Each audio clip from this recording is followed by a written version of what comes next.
Hello guys, hello Earth Signs, hello Gemini, Libra and Aquarius. Welcome dito sa aking channel, Kapalaran 888. Welcome. Ito ay general reading, so pwede kang makaresonate. Gamitin mo ang iyong intuition sa panonood. Air Signs, Gemini, Libra and Aquarius. Oops. Okay. Ito lang yung kukunin natin. Okay, so Air Signs, Gemini, Libra, and Aquarius. First card mo sa first deck is yung New Moon Promise. Wow. At ang first card mo na to is malaking energy siya. So since meron tayong full moon na darating, October 17, full moon in Aries naman siya, pero hindi sa'yo. Pero tingnan mo, sinasabi ng baraha sa'yo na maraming magsisimula. Yung universe ay sobrang generous. Pasensya na, nabubulol ako. Yung universe sobrang generous para sa'yo. Kasi ipoprovide niya yung mga pinangako niya sa'yo. Like, diba? Marami kang pinagpipray, pero hindi dumarating. Yung dumarating is hindi naman yun yung pinagpipray mo. Marami kang gusto, pero hindi yun dumarating. Dito sa barahang to, sinasabi na huwag kang masyadong mag-alala, huwag kang masyadong mag-panic kasi on the way na yung new beginnings. Like sa relationship, may mga relationship na mag-ex na pwedeng magkabalikan, dating magkatrabaho na posibleng magkita, dating employer-employee na relationship ang magsimula ulit. Yung mga past, parang nakikita ko sa'yo dito na may iba na ayaw nang makipagbalikan sa kanilang past. It's either ayaw na nilang balikan yung dating relationship, dating trabaho, dating negosyo, dating source of happiness. Masaya na sila sa ngayon eh. Pero, ang sinasabi ng baraha dito, maraming magsisimula sa buhay mo. So, careful ka kasi meron tayong restrict sa buhay natin na, like may mga ayaw tayo na gusto ng universe na ibigay sa atin. Meron din tayong mga gusto na ayaw ng universe ibigay sa atin. So, maging careful ka sa mga energy na posibleng papasok sa buhay mo kasi pwedeng yung energy na yan o tao na yan or yung situation na yan is ayaw mo, pero yan pala ang makakabuti sa'yo. Okay?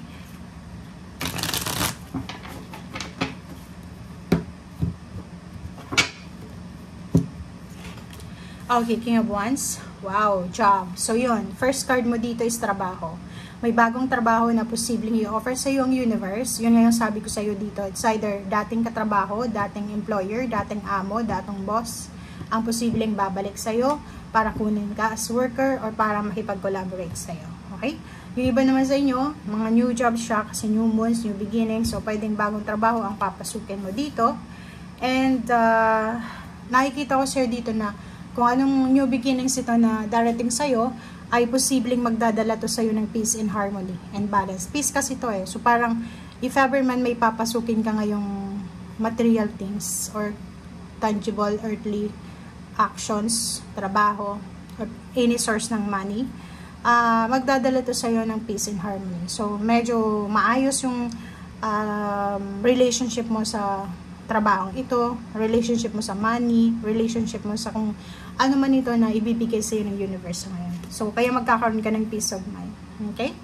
Yung problema mo pala sa pera, yung mga scarcity na pinagdadaanan mo, huwag kang masyadong mag-alala kasi nandito yung Page of Pentacles. So, sinasabi na may paparating na good news, may paparating na napakagandang balita tungkol sa kakulangan mo sa salapi and doon sa mga health issues na nararamdaman mo. Like, for example, mga health issues ka, huwag kang mag-alala kasi like, kung gusto mo magpagamot, parang hindi ka makapagpagamot kasi wala pang pera, ask help. Kasi meron ditong isang tao na pwede kang matulungan, pero kailangan mong humingi ng tulong. Okay?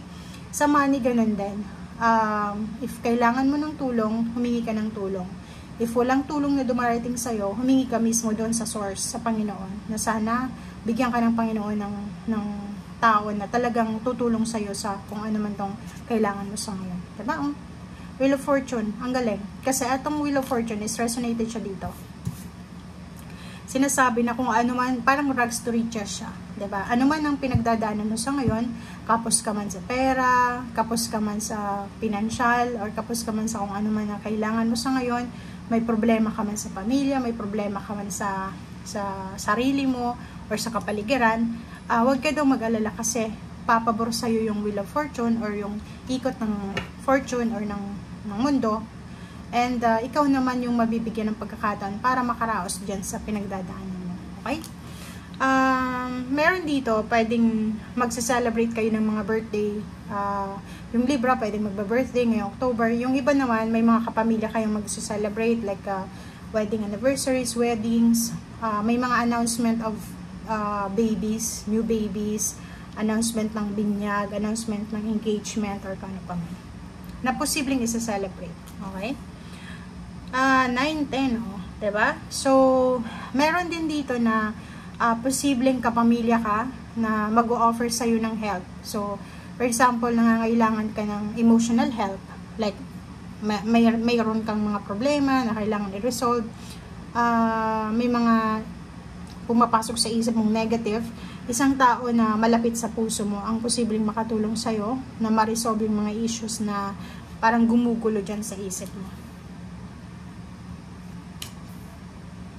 Okay, so yung 3 of Wands, posibleng family life. Parang may kapamilya kang malayo sa'yo. Like malayo siya, pwedeng nasa ibang bansa siya, nasa ibang lugar. And naghihintay ka, siguro 3 months ka nang naghihintay galing sa kanya. It's either message or confirmation kung kailan siya uuwi or kailan siya babalik sa'yo. Sinasabi sir dito, huwag kang masyadong mag-alala kasi ano man itong hinihintay mo, okay?